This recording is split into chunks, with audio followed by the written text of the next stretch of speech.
Good morning, everybody. Welcome to the Inside Edge. Today is Monday, 24th of February. Last week, Congressman Tom Kaine said he'd reintroduce the One Seat Ride Act. That would let some New Jersey commuters on the Raritan Valley line go from New Jersey to New York without having to transfer trains in Newark. And I think it's probably worth sharing a fascinating backstory on one seat rides and how uh, government didn't work on something that should have been done 50 years ago. Uh, but changes in administration, NIMBYism, not in my backyard, a lack of follow through, local disagreements.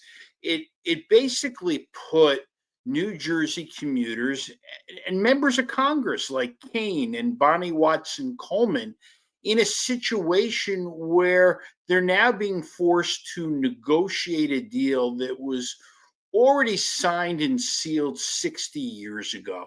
The story starts back in 1961.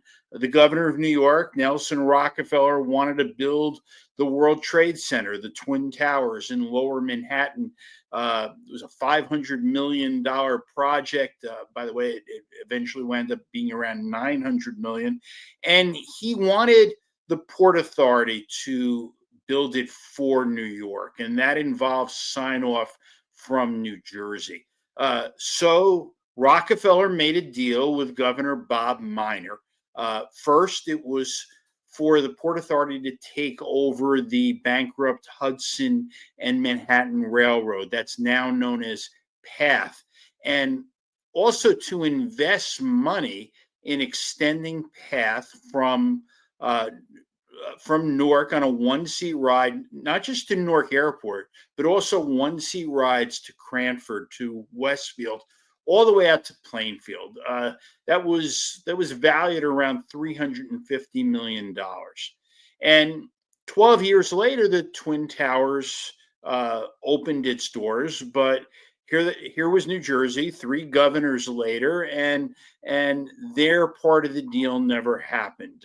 This was mostly New Jersey's fault. There was a whole lot of arguing over how the rail tracks would be laid out, which towns they would cross through. You had local governments like the Westfield Town Council holding out for a better deal, so passing a resolution in opposition to this one seat ride plan. Imagine a one seat ride to Plainfield for the last 50 years. This could have been a game changer for economic growth in central New Jersey. And every time a Westfield commuter or someone from that area complains about switching trains, about some of the delays they have to endure, they should remember that it didn't have to be that way. This is what happens when government fails. So that's all I have for today. Thanks everybody for listening, and I'll be